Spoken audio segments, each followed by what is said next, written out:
지역에 다니면서 많이 듣는 이야기가 많이 어렵다, 힘들다 이런 얘기를 많이 듣기도 하고요. 시장을 다니면 시장 상인들은 요즘 많이 어려우시죠 이러면 세상에 바닥만 있는 줄 알았더니 지하가 있는 걸 처음 알았다 이렇게 말씀들을 하시고, 또 우리 노동자들을 만나면 세상 좀 좋아져야 될 텐데 가면 갈수록 왜 이렇게 더 힘들어지는지 모르겠다라고 표현인즉슨 그 이제 IMF 때보다 훨씬 더 힘든 것 같다 이렇게 말씀을 하시는 것 같아요.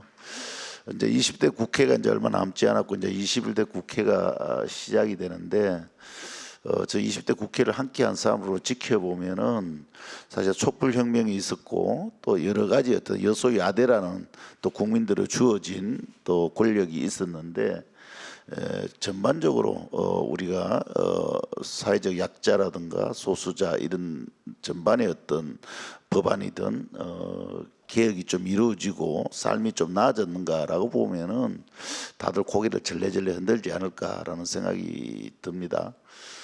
선거 때만 되면 다 노동자 서민을 위해서 일하겠다, 또 약자들을 위해서 일하겠다 이러는데 그것은 늘 어쨌든 선거 구호로 그치게 되는 것 같아요. 국회에 들어오면 현실이 달라지고 있는 것 같아요. 재벌을 위한 뭐 개혁 법안이라든가 재벌 개혁이라기보다 재벌을 위한 법안이라든가 규제 개혁이라든가 이런 부분들은 뭐 신속하게 여야 합의가 이루어지고 처리되고 이런 과정들을 지켜보면서 과연 국회는 누구를 위해서 존재를 하는가 이런 생각을 많이 해보게 되는 과정인 것 같습니다. 최근에 그리고 저희들이 보기에도 이제 톨게이트 노동자들을 비롯해서 또 학비 노동자들 또 여성 노동자들의 어떤 마트 노동자까지 많은 어떤 투쟁들이 있었던 것 같아요.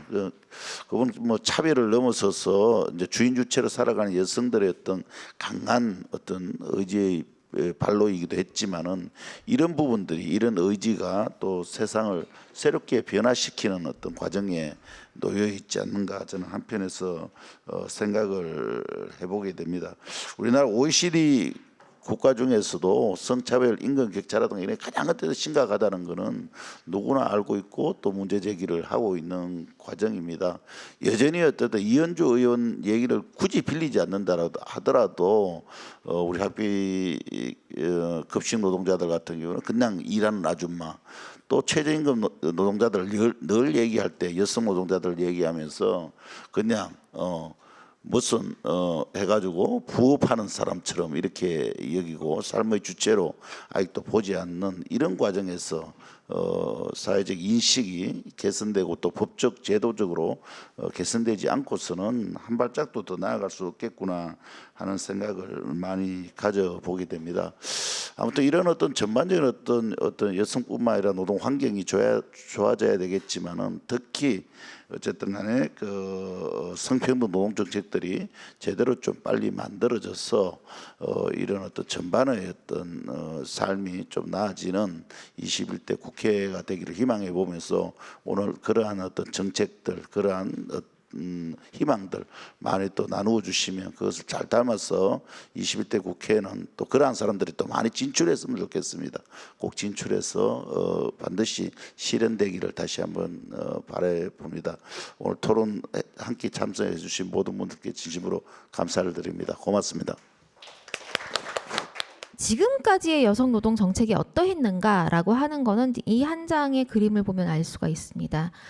이 그림은 여성 일자리 대책 겸 제6차 남녀고용 평등 및 일가정 양립 기본 계획이라고 2017년도에 정부에서 발표한 자료의 맨 첫머리에 있는 그림입니다.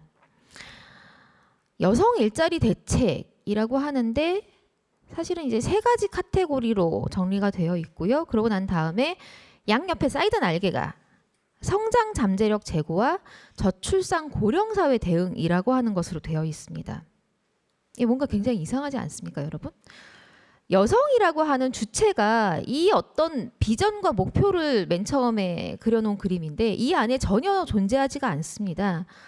여성을 도구화해가지고 여성을 이용해서 저출산 고령 사회를 대응하겠다라고 하는 얘기와 국가 성장 잠재력을 제고하겠다라고 하는 이야기가 있을 뿐 여성의 삶과 여성의 행복과 여성의 평등에 대한 이야기는 나와 있지 않습니다.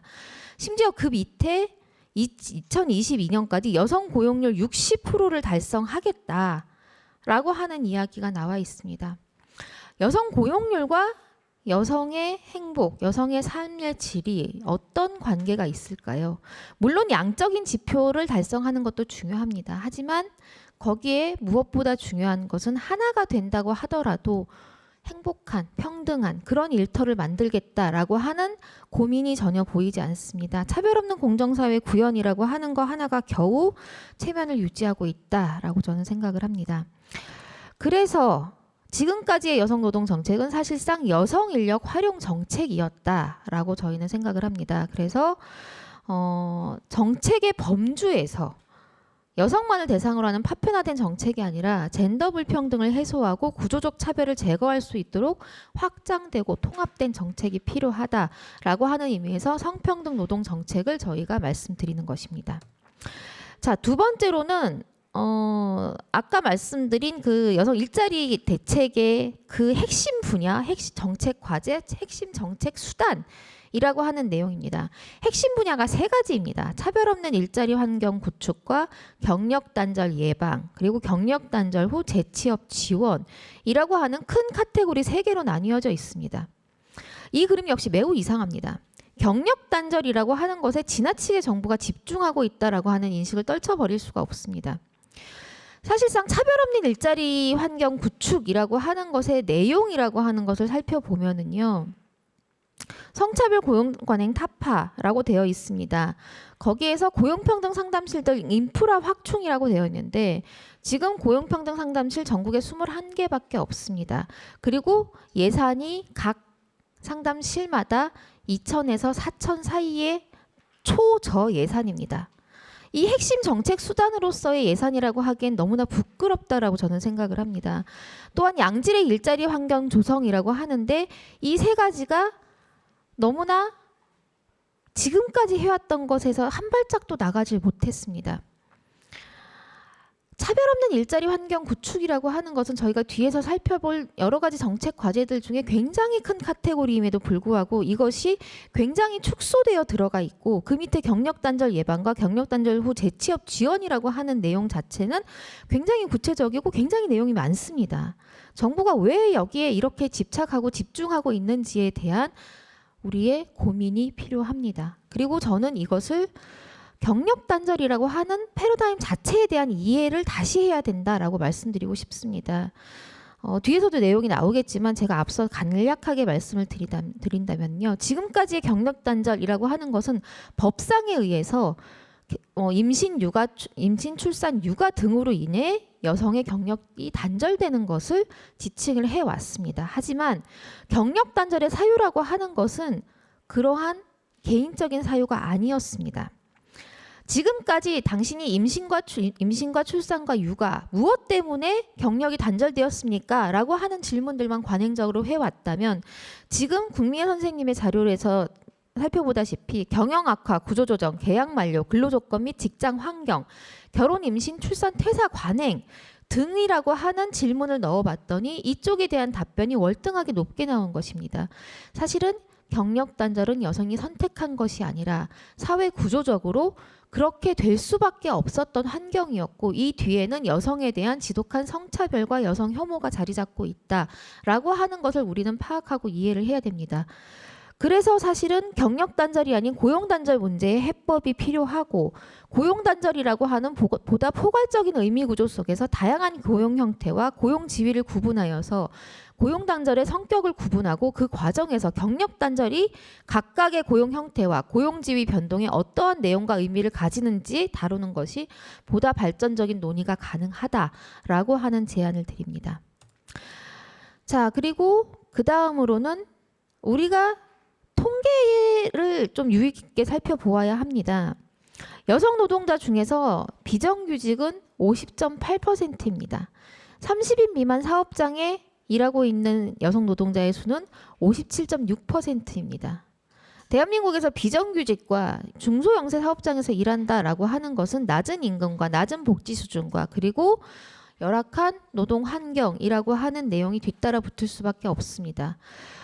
그리고 그 옆에 그래프는 제가 여러 가지 그 역사 2016년도부터 제가 체크를 해봤더니 최저임금 월 최저임금보다 비정규직 여성 노동자의 월 평균 임금이 낮아지기 시작한 것이 2016년도부터였습니다.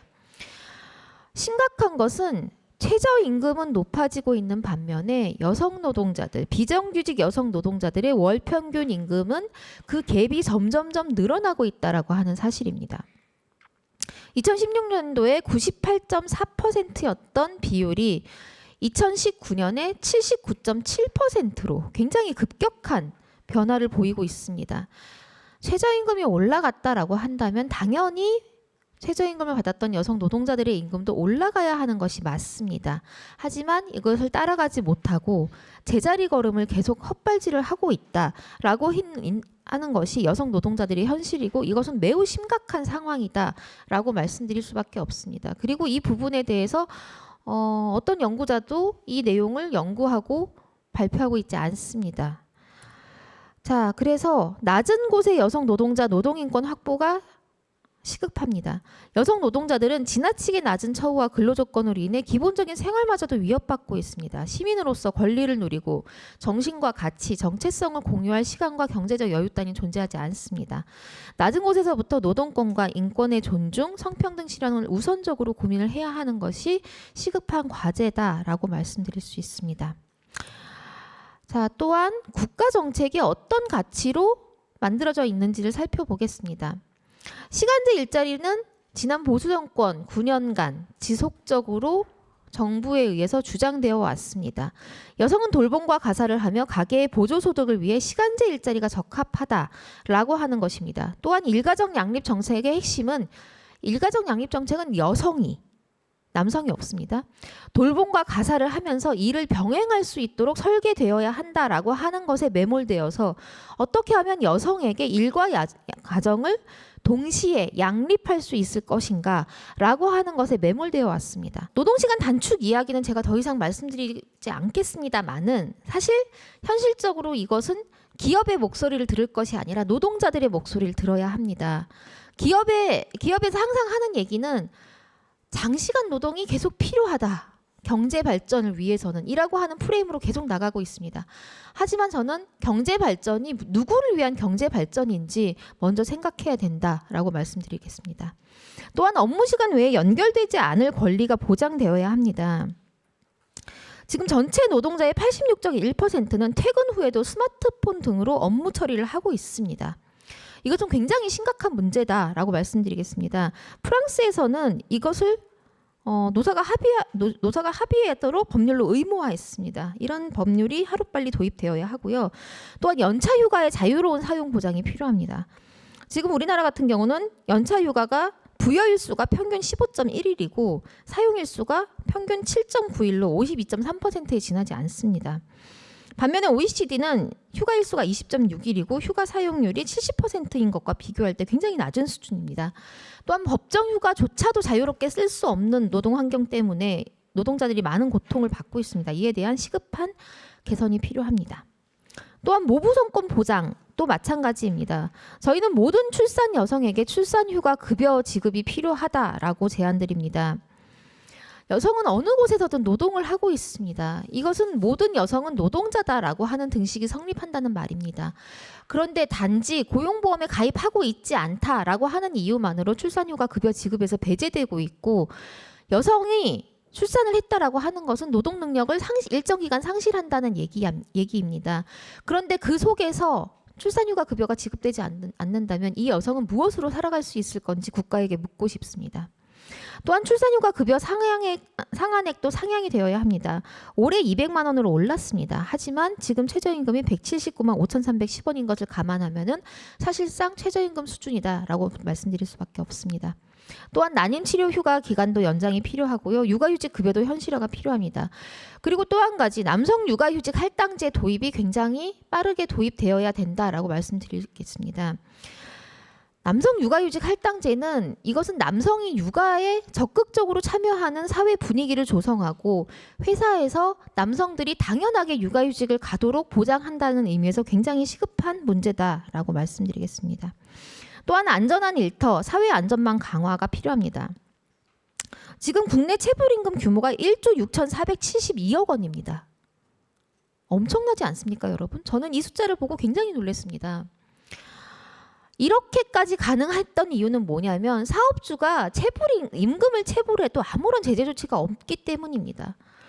노동부에 진정해가지고 다투어 봤자 겨우 못 받은 임금 일부를 돌려받을 수 있을 뿐입니다. 물론 근로감독관님들 고생하고 계십니다. 많은 업무 대부분 임금 체불에 매달려 있습니다. 그래서 다른 업무 못 하십니다. 성평등 업무 요청했습니다. 하지만 근로감독관님들 임금 체불 업무가 시급해서 다른 임무 하기 어렵다라고 말씀하십니다. 저는 국가가 임금 체불에 대해서는 선지급을 하고 징벌적 손해배상을 도입을 해서 아예 사업주가 임금 체불을 할 생각을 못하도록 만들어야 된다고 생각합니다. 이것은 대한민국을 혁신적으로 바꿀 방법 중에 하나다라고 말씀드리겠습니다. 또한 자발적 실직자에게도 실업급여 지급이 필요하고요.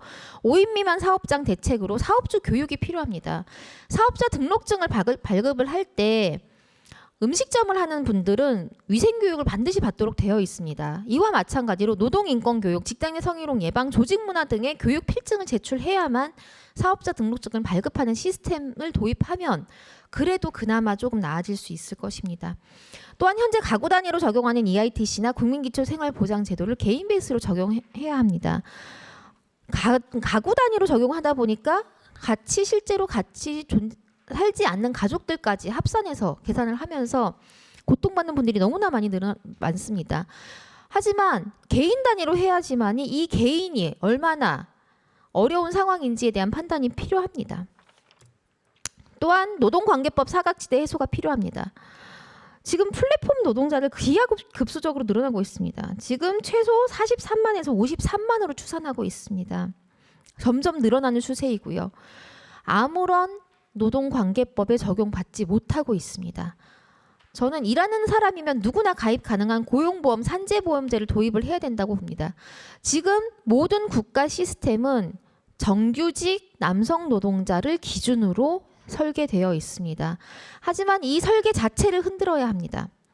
사업주 부담부는 기업에게 세금을 걷어서 노동자 고용안정기금을 조성을 하고 거기에서 모아진 돈으로 노동자가 자기 수입만큼의 비용을 납부를 하면서 보장하는 시스템으로 바뀌어야 합니다.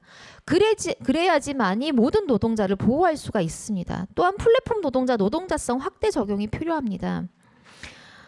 지금 프랑스 같은 경우는 산재보험료와 직업훈련 비용을 플랫폼이 부담하도록 하고 노동자들에게는 파업권과 단결권, 단체 교섭권을 부여했습니다. 그 대상은 플랫폼 사업주로 하고 있습니다. 사실상 플랫폼 사업주들에게 사업자성을 부여를 해야 됩니다. 그리고 노동자들에게 노동자성을 확대 적용해야 하는 것이 시급한 과제입니다. 또한 지금 현재 최저임금이 오르면서 임금 인하를 목적으로 한 무리한 시간 단축이 이루어지고 있습니다. 이것은 특히 여성 노동자들 중심으로 이루어지고 있습니다.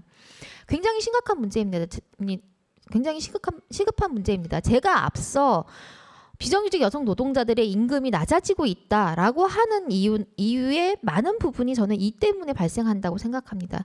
지금 시간제 노동자들 25.2%에 육박하고 있습니다. 2019년 통계입니다. 월평균 임금 93만 원입니다. 이 임금으로 살아갈 수 없습니다. 임금은 최소한 노동자가 자기의 삶을 유지하고 인간다운 삶을 누릴 수 있는 기준으로 책정되고 설계되어야 합니다. 또한 15시간 미만, 5인 미만 사업장에 노동법이 전면 적용되어야 합니다. 이 과제는 굉장히 오래 묵은 과제입니다. 5인 미만 사업장에서 일한다고 15시간 미만으로 일한다고 해가지고 노동법이 적용되지 않는다고 하는 이런 말도 안 되는 현실에 저는 분노를 금할 수가 없습니다. 또한 돌봄 노동자 노동권 확보가 시급합니다.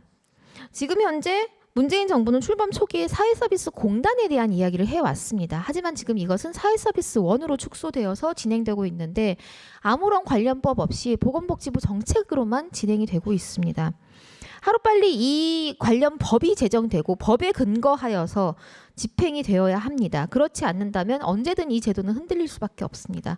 또한 돌봄 노동자들에 대한 처우 개선이 시급합니다. 이들은 지금 국가가 고용해서 운영하고 있지만 시급제 호출 노동으로 민간 위탁 사업자에게 고용되어서 일하고 있습니다. 심지어 장애인 활동보조사의 경우에는 최저임금에도 미치지 못하는 임금을 받고 있습니다. 국가는 이것을 예산 부족을 이유로 지급하기 어렵다라고 하는 이야기를 몇 년째 해오고 있습니다. 저희가 몇 년째 투쟁하고 있지만 이 부분은 찔끔찔끔 오른 뿐이지 최저임금 미달의 문제는 아직까지 해결되지 않고 있습니다.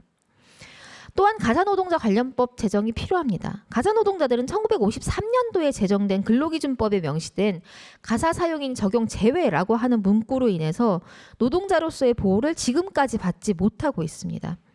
국민연금에서 제외되고 산재보험에서 제외되고 고용보험에서 제외되고 또한 임금을 떼어도 임금체불 신고로 해결할 수 있는 것이 아니라 민사소송을 진행해야지만이 임금을 받을 수가 있는 구조 속에 놓여 있습니다. 굉장히 심각한 노동법의 사각지대에 놓여 있으며 이 노동자들을 위해서는 가사 노동자들에 대한 보호법 제정이 시급합니다. 지금 현재 국회에 3가지 법안이 발의되어 있습니다만은 국회가 곧 국회는 폐기되지 않죠. 네, 국회가 곧 종료가 될 것이고 이 법안들은 폐기될 것입니다. 다시 이 법안이 21대 국회에서 발의되어야만 합니다. 이상입니다. 오늘은 각 직능별로 사실 현장 안에서의 고충들, 거기에서 요구되는 부분들을 좀 이야기를 해주실 겁니다. 첫 번째 토론은 전국 여성 농민의 총연합 정책위원장님이시고요. 오순희 위원장님이 토론을 해주실 건데요. 사실 여성 농민이라고 하면 여러분들은 여성 농민을 어떻게 고민하고 노동을 어떻게 고민하고 계시는지 모르겠는데 그 안에서의 고충이 굉장히 많은 것 같습니다. 함께 이야기 청하도록 하겠습니다. 실례로 어차피 이게 그 도시의 일반적인 노동자의 상과 뭐 크게 다르지는 않겠지만 그럼에도 불구하고 굉장히 특수한 상황들이 있고 완전히 다른 사람들이 있는데요. 실례로 제 개인적으로 오늘 같은 날 저희 같은 경우는 우리 지역에 새해가 돼서 면단위 노인회가 있습니다. 거기 떡국 봉사를 한다고 여성 단체들이 또 지역에 면단위 단체들이 많은데 의무적으로 당연히 그냥 우리가 가서 떡국 봉사를 해야 돼요. 만약에 이제 저 같은 경우 오늘 같은 날 거기 저도 그 일원인데 이렇게 빠져나오면 굉장한 죄책감과 나중에 조직으로부터 엄청난 질타를 받을 수밖에 없는 이게 농촌은 이러한 것들이 다 엄청난 게 보이지 않는 곳에서 다 개인적인 봉사로 당연히 해야 되는 걸로 이렇게 여성 농민들 노동들이 되면서 지역 사회가 유지되고 있는 지역의 모든 문화라든지 어떤 면 행사라든지 이런 것 여성들의 노동들이 다 당연시하게 되는 이런 문화가 그대로 있는 거고 또 심지어는 그 저희 마을 오늘 방금 저 올라오면서 우리 동네 분회장님이 저를 찾았어요. 이제 마을 그 사업을 하고 있어요. 메주를 띄우는 사업을 하는데 제가 없다 보니까 이제 저를 찾으면서 자네 남편이 이거를 인정하니까 그러지 너무 돌아다니지 말아 맨날 서울에 가냐 그러면서 그러다 쫓겨난다. 이게 실제적으로 보편적인 그 농촌의 실정이다 보니까 이 속에서 실제적으로 그 이미 어쨌든 노동 정책은 그래도 저만큼 앞에서 달려가고 있는데 이제 농촌 현장은 이러한 여성 농민들의 지위라든지 이런 것들에 대해서 이제 걸음마를 뛰고 있는 단계라고 하는 것들을 좀 전제로 하면서요. 특히 농촌 인구의 이미 이제 절반 그리고 농업 노동의 절반이 아니라 거의 저희들이 체감하기에 70%, 80%를 여성 농민들이 실제로 다 담당을 하고 있어요. 이미 고령 사회로 진입을 했기 때문에 50%가 거의 65세 이상이기 때문에 모든 것들을 여성들이 담당하고 있음에도 불구하고 여전히 여성 농민들의 직업적 지위 자체가 아직도 농민으로 인정하지 않고 있는 여성들 스스로도 내가 그 농민이다라고 일을 하고 있음에도 당신의 직업이 뭐냐라고 물어보면 선뜻 내가 경영주다 농민이다라고 하시는 분이 없을 정도의 아직까지도 그런 거기 때문에 특히 농림부 정책에서도 아니면 여성가족부 정책에서도 이 여성 농민이 없는 거예요 실질적으로. 그래서 저희가 끊임없이 여성 농민의 직업적 지위 보장, 사회적 지위 보장을 끊임없이 요구를 해왔고, 다행히 이제 작년 9월에 농림부 내 여성농민 전담 부서가 이제야 이제 설치가 됐습니다. 농촌여성정책팀으로, 그것도 이제 과로는 안 되고 팀으로 출범을 해서 아직도 이제 불안정한 구조로 돼 있어요. 그래서 이게 계속적으로 확대돼야 되는데, 문제는 농림부 내에서 그리고 기재부나 다른 단체를 할 때도 여성 농민을 위한 정책 왜 필요하냐부터 다시 또 설득에 들어가야 되는 이러한 상당한 앞으로도 어려움들이 예상이 되고 있는 건데요. 이미 그 농업 소득 자체에서 지금도 인건비를 감당하지 못하고 있기 때문에 이거를 남녀 동일 임금을 주장을 할 수가 없는, 그거를 제기했다가는 오히려 농사를 아예 접어야 되는 사태들이 와서 그런 것조차도 할 수 없는 이런 문제를 어떻게 개선해 갈지 좀 고민들이 있습니다. 그리고 아까 이 발제하고 이게 연관해서 이제 그 젊은 층들 같은 경우에는 특히 농촌이 노인 돌봄 노동, 가사 노동, 육아, 마을 대소득까지 다 책임지고 있는데도 불구하고 이제야 그 작년에 하반기부터 공동 경영주로 등록돼 있는 사람 같은 경우 출산연산 150만 원을 신청할 자격이 이제 주어졌는데, 문제는 그렇지 공동 경영주가 아닌 여성들도 훨씬 많을 뿐만 아니라 또 그래서 아까 말했던 모든 가임 여성, 출산 여성에게 이거를 전면적으로 확대해야 되는 것들에 대해서 되게 동의를 하면서, 특히 농촌 같은 경우는 그럼에도 불구하고 아까 일 가정이 분리가 안 돼 있다 보니까 단지 이거 돈만 주는 게 아니라 실제로 쉴 수 없는, 예전에 어른들도 애 낳자마자 바로 일터로 나갔다고 하는데, 특히 농번기가 닥친 여성들 같은 경우는 당연히 그렇게 될 수밖에 없는 것이 있어서, 농촌 같은 경우에는 뭐 어떤 쉼터든 시설이든 프로그램을 뭐 어떻게 돌려서 여성들이 실제로 쉴 수 있는 시스템을 만들어주는 것까지 좀 고민들이 돼야 된다. 그래서 저희가 마지막으로 하고 싶은 거는, 저희가 그 농촌에도 동일한 좀 그 타사 노동자들과 같은 동일한 모성 보호 제도가 도입이 필요한 것이, 정말로 농촌 자체를 농업을 국민의 먹거리를 생산하는 중요한 산업으로 보고 국가적으로 농촌에 도시에 준하는 사회 서비스망을 확보하고 예산 지원을 늘려가야 된다. 이런 관점으로 보지 않으면 농촌에 더 이상 들어올 젊은 인구가 없다. 농촌의 소멸을 막을 수 없다라는 것들을 말씀드립니다. 그 올해에도 고용노동부가 일자리가 늘었다라고 하는 수치를 계속 발표를 하고 있거든요. 일자리가 늘고 있고 좋아지고 있다라고 하는데, 그걸 면밀히 살펴보면 서비스업, 숙박업, 보건업, 사회복지 서비스, 음식업, 교육 서비스업 이런 데 일자리가 굉장히 많이 늘어났고요. 특히나 시간제 일자리가 많이 늘어났어요. 그리고 이 산업들에서 종사하는 그 성별 종사자는 여성이 대다수입니다. 즉 늘어난 일자리를 채우고 있는 게 시간제로 일하고 있는 여성들이라는 것을 그 꼼꼼히 살펴보면 그 알 수가 있었고요. 다음으로 그 한국여성정책연구원이 2018년 보고서 기술 발전에 따른 여성 일자리 전망과 대응 전략이라는 보고서에서 제가 조금 그 발췌를 해 왔는데요. 그 31쪽의 표를 그 글자가 작긴 한데 보시면, 전 산업 직종에서 서비스 단순 전문 사무 직종에서 여성들이 늘어나고 있긴 해요. 경제활동 참가율도 늘고 있고요. 그리고 미미하게나마 정규직 비중이 높아지고 있는데요. 이 비정규직 증가 추세가 훨씬 가파르게 늘어나고 있어요. 특히나 서비스 종사자, 판매 종사자 비율이 다른 직종에 비해 높아지고 있습니다. 저희가 저희 연맹 내에서 산업 전망 분석 뭐 이런 걸 했는데요.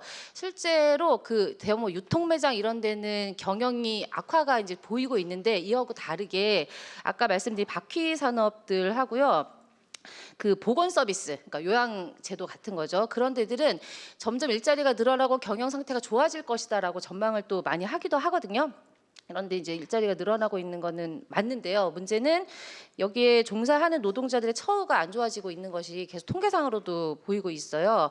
이건 2017년 데이터긴 하지만 직종별 월평균 임금에서 성별을 통틀어서 그 봤을 때는 월평균 임금이 164만 원이지만 여성의 월평균 임금은 132만 원입니다. 즉 시간제 일자리로 채우고 있는 여성들의 그 현실을 이 월평균 임금이 보여주고 있는 것 같습니다.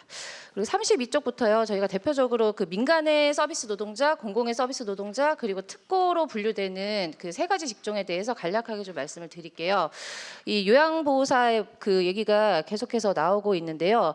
현재 활동하고 있는 요양보호사가 2019년 3월 기준으로 41만 명이었는데요. 최근에 늘었어요. 47만에서 한 48만 정도로 잡고 있거든요. 저희가 이런 그 마트 아까 쭉 얘기들이 여성들이 집중되어 있는 그리고 저평가되고 있는 이런 여성의 노동을 어떻게 가치를 높일 것인가를 연구를 하고 있는데요. 이게 굉장히 어렵더라고요. 왜냐하면 헌법에도 있죠. 동일노동 동일임금, 동일가치 노동 동일임금을 보장해라라고 하는 노동관계법에도 다 있는데 비교할 대상이 없는 거예요.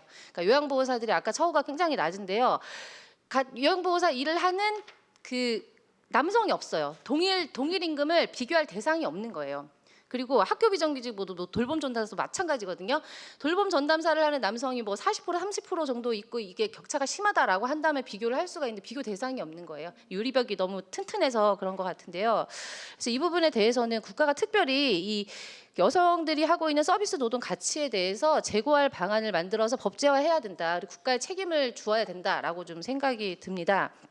그리고 전통적으로 그 저희가 이제 노동 가치라고 하면 제조, 그러니까 재화를 생산하거나 상품을 만들어내는 제조업 그런 중심의 노동이 굉장히 그 고평가되어 왔잖아요. 근데 서비스 산업이 굉장히 늘어나고 있고 이런 마당에 그 노동의 가치에 대한 그 사회적 합의가 달라져야 된다라고 생각을 합니다. 그리고 그 가장 이 문제에 그 이해관계가 많은 것들이 많은 게 여성 노동자일 일 수밖에 없다고 생각을 하고요. 그래서 서비스 노동 가치 제고를 위해서 저희가 이거 임금 정책을 지금 연구를 하고 있는데요. 노동계에서조차 이게 그 합의가 된 게 없어요. 서비스 노동의 가치는 뭐 제조업 노동 가치의 100%다. 뭐 이런 그게 없는 거예요. 그래서 이런 것들을 만들어내는 것부터 좀 시작을 해야 될 것 같고요. 그리고 마지막으로 저는 작은 것들을 만들어내서 높여나가는 과정, 다른 것들을 그 같이 상향시키는 것들이 굉장히 중요하다고 생각을 하는데요. 제가 학교 급식 노동자들 같은 경우에 다른 공공부문의 조리 일을 하시는 분들보다 사실 처우가 높아요. 노조가 있고 또 그 노동자들이 모여서 했던 저는 성과라고 생각을 하는데요. 이런 것들을 다른 음식업에 종사하는 여성 노동자들에게 적용시키는 방안, 이런 방안들을 전략적으로 선택해서 해야 되지 않을까라고 생각을 하고요. 특히 사회서비스원 아까 얘기하셨는데 서울 사회서비스원 같은 경우는 처우가 굉장히 좋아요. 이런 것들이 좀 확대되도록 힘을 기울이고 하는 것들이 여성 노동의 가치를 높이고 그리고 처우를 개선하는 데 실질적인 힘을 발휘하지 않을까 싶습니다. 정규직 여성 노동자들은 좀 따뜻한 일자리라고 생각하는 좀 편견이 있잖아요. 선입견이 그에 비해서. 그래서 사실 정규직 여성 노동자 전체의 목소리를 현실이 이제 집약돼 있지도 않고 그걸 이제 대변한다는 건 사실은 좀 이제 쉽지 않은 거여서 저희 그나마 그중 정규직 여성 노동자들을 좀 이제 대표한다고 생각해서 저희한테 얘기하신 것 같은데 사무금융 여성 노동자들의 노동 현실과 이제 개선 방안 이렇게 좀 압축해서 접근해 봤습니다. 여기 이제 자료 내용에 보시면 여기 이제 다 담진 않았는데 저희가 전국 사무금융 노동조합 연맹이 통상 이제 한 8만 정도의 조합원이 소속돼 있고 그 은행권에 이제 제1금융권이 아니라 제2금융권 노동자들이 이제 소속돼 있는 조직입니다. 그래서 이 중에 이제 산업별 노동조합인 사무금융 노조가 최근 들어서 그 유리천장 실태 조사를 좀 지속적으로 진행해 온 바가 있고 그리고 이제 작년에 정규직 노조 중심이라고 이제 소위 얘기하는 저희 사무금융 노조 안에서 비정규직 노동자들의 이제 비율과 실태가 어떤지를 처음으로 사실상 그 연구 조사를 한 걸 이제 발표하는 과정이 좀 있었습니다. 그리고 저희 이제 사업장이 좀 심층 사례 연구해서 그 성차별 고용 관행이 어떤지에 대해서 좀 사업장 사례를 대표화해가지고 좀 본 케이스가 있어서 그 내용들을 제가 잘 엮었다고 보시면 될 것 같아요. 그래서 사실 많은 내용이 있지만 핵심은 모두 알고 계신 것처럼 유리천장이 심각하다. 그래서 제목에 다 있습니다. 그래서 여성에게만 높은 승진부터 그래서 기업 의사결정에 완전히 배제되는 구조화된 금융권 성차별이 심각한 것. 그래서 유리천장 문제가 심각하다는 얘기를 쭉 쓴 거고 고용노동부가 적극적 고용개선 조치 적용 대상 기업인 경우에 미이행 여부 등 정보를 조합에 공개하게 하고 회사가 그 고용개선 조치 미이행했을 경우 개선 방안을 조합하고 합의하게 한다든가. 그래서 실제 이 제도가 현실적으로 잘 잘 진행될 수 있도록 하기 위한 자체의 노력들을 하고자 합니다. 이렇게 할 때 국회나 정부가 해야 될 몫들이 있다고 생각을 하고요. 그 임원 여성 할당제에 관련해서는 직급별에서도 일정 비율은 여성으로 하는 제도 장치가 필요하다고 생각합니다. 그래서 전체 통계만 나타내면은 사실 직급에서 잘려가지고 올라가지 못하는 이것들이 데이터가 드러나지 않기 때문에 사실은 직급으로 쪼개서 봐야만 이 문제가 정확하게 드러난다고 생각을 합니다. 그래서 유리천장 실태조사를 저희가 이제 계속 확대 실시하려고 하고 있고, 이 제도가 실질적 개선을 위해서 노정 협의 채널이 더 강화될 필요가 있다고 생각합니다. 여기 적적 고용 개선 조치 위반 여부 등 정보 그 조합 공개 원칙 확립 내용 하단에 이제 보면은 민주노총이 그 적극적 고용 개선 전문위원회 그 대표성이 강화돼야 됨에도 불구하고 여기 배제돼 있거든요. 그래서 여기에 이제 이런 걸 대표할 수 있는 노동자의 목소리가 좀 반영돼야 된다고 생각합니다. 그리고 저희가 이제 아까 얘기 드린 것처럼 사실 정규직 여성 노동자라는 것이 철밥통이 아니거든요. 보면 여성 노동자들 전체의 처우가 어떻게 그 유리천장과 유리벽에 막혀서 그 저평가되고 하향 평준화되고 낮아지고 있는지를 사실은 가장 높은 곳에서 위로 더 그 상향돼서 올라가 줘야 되는 그 안정적이라고 소위 얘기하는 사무금융 여성 노동자들의 지위가 제2정규직화되고 비정규직화되고 무기직화되고, 그리고 임금에 있어서 동일하게 입사한 다른 이제 남성 직원에 비해서 승진하는데 2~3배 이상 걸리고, 이 기본적인, 그리고 임금 격차가 절반 이상 나는 것이 평균적인 이런 상황은 대단히 심각한 문제다. 그래서 이것들이 비정규직 처우 개선을 위한 저희 이제 자체 노력도 그래서 경주하려고 하고 있는 거고, 그게 동시에 여성 노동자들의 처우를 개선하기 위한 과정과 맞닿아 있다고 저희 고민하고 있습니다.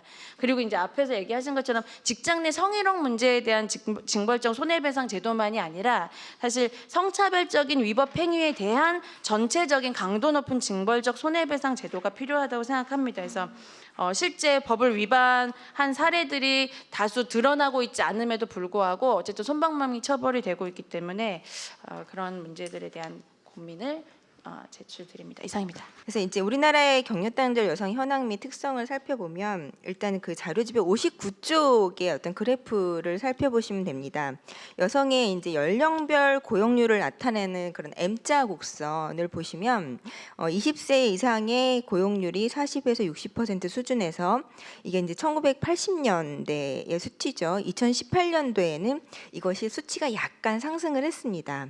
그래서 50에서 70%까지 전반적으로 상향된 수준의 곡선이 나타나고 있고, 그리고 20대에서 40대의 어떤 전반적인 여성 고용률은 상승을 하고 있지만 경력 단절의 발생 시기는 사실은 이제 만원화와 출산 지연 추세로 시기가 이제 약간 30대 초반 후반으로 이동하고 있는, 그리고 40대 초반까지로 이동하고 있는 추세로 이제 통계상으로는 볼 수가 있습니다.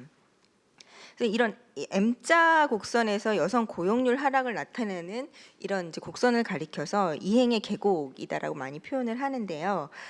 깊은 상태이죠. 우리나라 같은 경우는 이 M자의 형태가 가운데 이 계곡의 모양이 깊게 나타나고 있고, 그리고 두 번째로 경력 단절 여성의 규모를 살펴보시면 60쪽의 표에서 보시면 경력 단절 여성의 전체 비중과 그런 숫자가 2011년도에는 192만 6천 명 수준에서 전체 그 비율을 따지면 19.2%, 그리고 2018년도에는 184만 7천 명으로 나타나고요.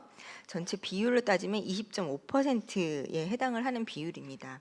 사실 이 비중이 크게 이제 변화가 없는 20% 내외에서 이렇게 오르락내리락 하고 있는 그런 것을 볼 수가 있습니다. 그리고 또 다른 이제 연구 자료를 하나 보면 2009년에서 2016년까지 한국 노동 패널 자료에서 그 기혼 여성의 이제 노동 생애를 이제 유형화한 자료가 있습니다.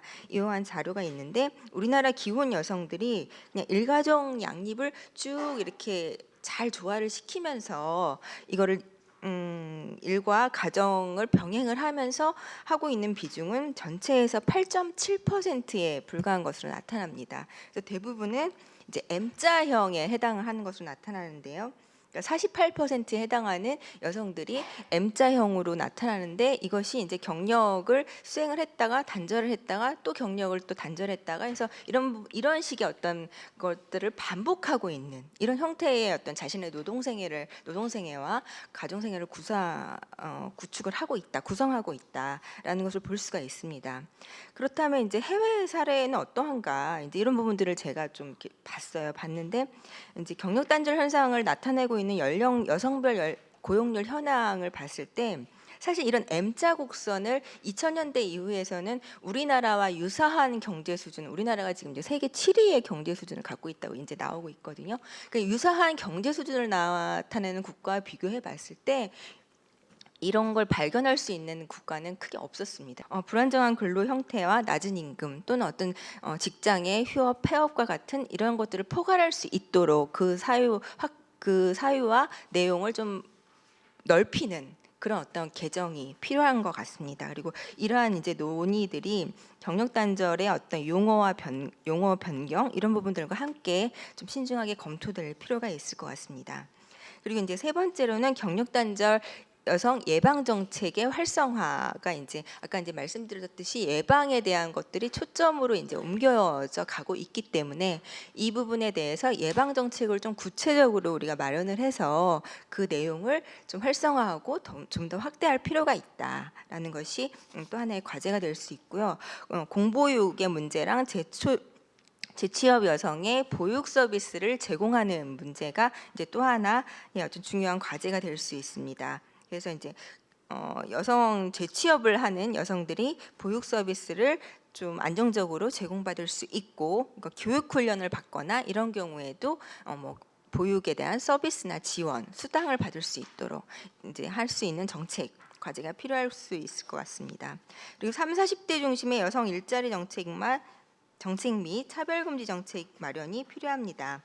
그래서 30, 40대 여성의 특성을 고려한 직업훈련 프로그램이 확대 개발될 필요가 있을 것입니다. 네, 제가 이제 제기한 부분은 이제 여기까지로 하고 어쨌든 경력 단절 여성의 문제가 여성 일자리 문제에서 굉장히 좀 중요한 것을 우리가 생각이 될 필요가 있고 21대 국회에서도 이 문제가 끊임없이 제기가 되고 논의가 됐으면 좋겠습니다. 우리나라 여성들은 출산과 육아 이전과 이후의 삶이 확연하게 달라지는 것을 경험하게 됩니다.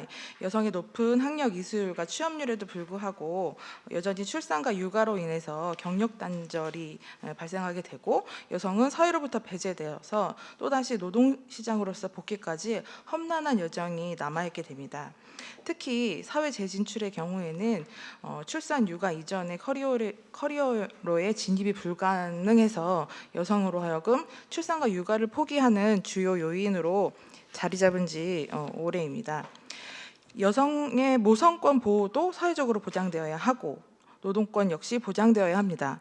민중당에서는 최근 이런 육아기 여성을 위한 법안을 마련했습니다. 일명 82년생 김지영법, 육아보험법, 바로복지법의 입법 청원하였는데요. 육아보험법은 여성의 육아노동 또한 노동의 가치를 사회적으로 부여해서 육아기 여성의 노동권을 보장하기 위한 사회급여가 제공되어야 하는 내용이 핵심을 이룹니다. 또한 바로복지법은 출산, 육아, 휴직 후에 여성이 동일 임금, 동일 직급으로의 복직을 보장하자는 내용의 법안입니다. 먼저 첫 번째로 육아보험법의 도입으로 육아 노동자의 노동권을 보장해야 된다는 내용인데요. 현재 우리나라 여성의 임금 노동시장 이탈의 가장 큰 이유는 출산과 육아에 있다고 생각합니다. 특히 육아와 임금 노동을 병행할 수밖에 없게 하는 노동 환경으로 인해서 여성은 자이든 타이든 직장을 떠날 수밖에 없습니다. 이때 나서는 가장 큰 문제는 육아 노동자의 경제적 어려움의 봉착입니다. 현실적인 문제인 거죠. 지금과 같은 핵가족 보편 사회에서 육아의 문제는 오로지 출산 당사자의 몫으로 떠넘겨질 수밖에 없습니다. 국가의 성원인 한 명의 국민을 지켜내는 데 국가는 개입하지 않고 오로지 육아 노동자의 의지와 노력에 의해서만 육아를 할 수 없게 구조화되어 있는 것입니다. 어렵게 진입한 노동 현장을 출산과 육아 때문에 더 이상 유지할 수 없게 된 것은 국가와 사회의 책임입니다. 이것은 구조의 문제임에도 불구하고 그 불합리함의 피해는 오로지 육아를 해야 하는 한 사람에게 집중되고 있습니다. 이것은 대단히 불합리한 처사이고 이로 인해 많은 여성들이 출산과 육아를 실제로 포기하고 있고 이것은 해마다 낮아지는 출생률을 보면 알 수 있을 거라고 생각합니다. 일명 82년생 김지영법의 육아보험법은 육아노동의 가치를 사회적으로 인정하고 보상하고 안정적인 육아노동을 가능하게 제도적으로 보장하는 제도입니다. 고용보험 가입 여부와 상관없이 출산하고 육아하는 모든 이에게 차별 없이 육아를 보장하는 것입니다. 그래서 출산과 육아 시기 적어도 15개월 동안은 사회적 보장 속에서 육아를 할 수 있게 해줍니다. 육아보험은 장기 요양보험과 같은 별도 보험 체계를 마련해서 온 국민이 국가의 앞날을 짊어진 미래 세대를 위해 재원을 마련하여 지원하는 형태로 설계되어야 합니다. 육아보험법의 그 취지와 방향에 대해서는 내용, 재정 규모라든지 국고의 부담 내용들을 한번 자료로 읽어보시면 좋을 것 같고요. 두 번째로 바로복지법에 대해서 말씀드리겠습니다. 아까 앞서 말씀해주신 분들의 얘기처럼 여성들이 출산과 육아를 꺼리는 이유 중 가장 큰 문제는 출산과 육아로 인해 경력 단절이 생깁니다. 여성의 높은 학력 성취도와 취업률은 이미 남성을 뛰어넘었다고 합니다. 하지만 여성은 출산과 육아 후 일하던 곳으로 다시 돌아갈 수 없는 구조입니다. 현행 남녀 고용 평등과 일가정 양립에 의한 법률 19조 3항에 사업주는 육아휴직을 이유로 해고나 그밖에 불합리한 처우를 하지 말아야 된다라는 것이 있지만 현실은 이것이 지켜지지 않는 것입니다. 그래서 바로복지법은 여성의 육아휴직 후 복직을 강화하고 강제하는 수단으로 크게 세 가지 정책을 담고 있습니다. 첫째, 육아휴직 후 동일 직급, 동일 임금으로의 복직을 보장하기 위해 현행 벌칙 조항을 강화하여 벌금을 현행 3천만 원 이하의 벌금에서 기업 매출 총액의 1%를 벌금으로 부과하는 방식으로 강화하는 것과 두 번째, 매년 육아휴직 후 복직률을 기업별로 공개하여 국민들이 알게 하는 것, 그리고 세 번째, 특별근로감독관 제도를 시행하여 육아휴직 후 복직을 점검, 이행 시 시정조치 잘 지키는 사업장에 대한 지원을 강화하는 것입니다.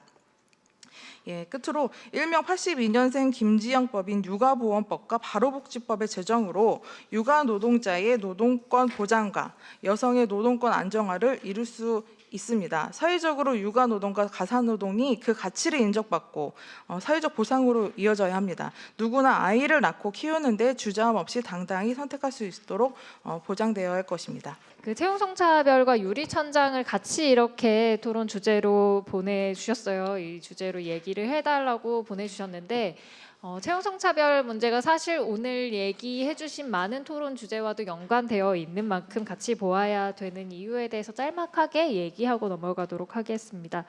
그 고용상 성차별, 그러니까 여성들의 채용, 승진, 임금 조건, 퇴직까지 전 영역에 걸친 고용상 성차별이 정근대적인 성역할 이데올로기를 바탕으로 아까 발제에서도 말씀해주신 것처럼 여성의 역할을 가사, 돌봄 노동자, 그리고 육아 노동자로 전담자로 한정짓고 여성 노동자를 보조적이고 임시적 존재로 이 노동시장 안에서 재단하는 사회적 인식 속에서 드러난다고 생각합니다. 그래서 여성은 미래의 가사, 돌봄 노동자니까 안 뽑아도 되겠지가 사실 채용 성차별의 아주 베이스이지 않을까인데요.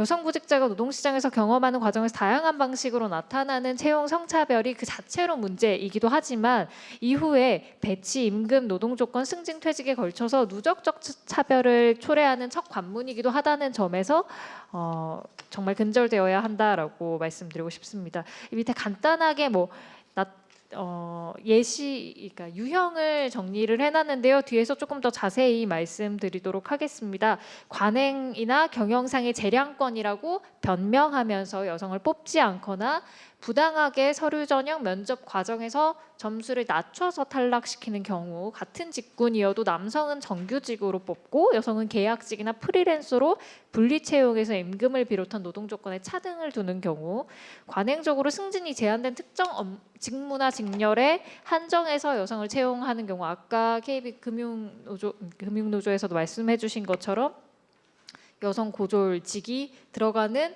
직렬이 따로 있다거나 승진에 한계가 있는 제한이 있는 직렬이 따로 여성들을 배치한다거나 하는 방식의 유리벽, 유리천장 마찬가지로 나타난다고 할 수 있겠습니다. 국민은행에서 채용성 차별로 이 서류 조작해가지고 점수 조작해가지고 500만 원 받았거든요. 국민은행에서 500만 원 벌금 받으면 다음부터 안 하겠습니까?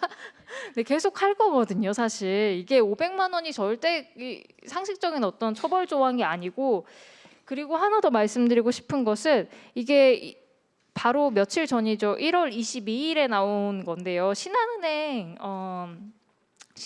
은행장 같은 경우 남녀고용평등법 위반 혐의, 그러니까 이 서류 채용 관련해서 남녀고용평등법 위반 혐의에 대해서 인정할 만한 증거가 부족하다고 무죄 선고가 나왔습니다. 이게 2017년부터 그러니까 수십 년부터 진행되고 있었던 채용성 차별에 대해서 2017년부터 수면 위로 올라와서 문제 제기하고 있는데요. 사법기관에서 그것만 가지고는 이게 채용성 차별인지 여성들이 그 채용 과정에서 불이익을 당한 건지 정확하지 않다라고 얘기하고 있는 겁니다. 사실 저는 이게 국가기관, 사법기관에서 훨씬 더 보다 전향적인 어떤 그 판결들을 내리는 것이 지금 가장 시급하겠다라는 생각이 드는데요. 고용노동부에서 일단 지금 고용상 성차별 익명신고센터 운영하고 있습니다. 지속적인 모니터링 꼭 필요하겠고요. 블라인드 채용 확대하고 이런 법적 판단을 요구하는 고용상 성차별 사례가 앞으로도 훨씬 더 많아질 거라고 예상하고 있습니다. 이랬을 때 인권위와 사법부가 여성들의 고용 전 단계에 걸쳐서 누적적으로 이게 차별이 이루어지고 있는 이 차별들이 여성 노동자들에게 미친 영향을 중심으로 판단해야 할 것입니다. 네. 그 적극적 고용 개선 조치 AA에 대해서 고시 항목 보완될 필요가 정말 있겠다는 얘기를 한 번 더 드리고요. 마지막으로 면접위원회 성평등 채용 의식 함양에 대해서 발제문에서도 적어주셨는데요. 기업 내에서 채용성 차별이 구직자에 의해서 문제 제기되거나 기업의 관리 감독으로 근절되기에는 굉장한 한계가 있죠. 그래서 기업 내에서 관련한 변화를 이끌어낼 수 있는 시스템을 구축하는 것이 필요하고 그 구축은 사실 내부의 구성원들로부터 사실 가능한 힘인 거거든요. 그래서 남성 중심의 노동자 모델에 대한 기업 인재상의 재설계부터 남성 중심 조직 문화의 시스템에 대한 개입, 채용 과정에서 성차별 요소 배제, 배치, 승진 등 기업 내부의 변화를 이끌어낼 수 있도록 상위 직급의 그 유리천장을 넘어서 깨 부수고 그 위로 여성들이 진입할 수 있는 적극적 조치가 보다 필요할 뿐만 아니라 채용 성차별에 대해서 기업의 자율적인 점검 기준 마련 실시 이런 세부적이고 실질적 노력의 필요에 대해서 좀 더 동기화할 필요가 있겠다라는 말씀을 드리면서 토론 마무리 드리도록 하겠습니다. 네.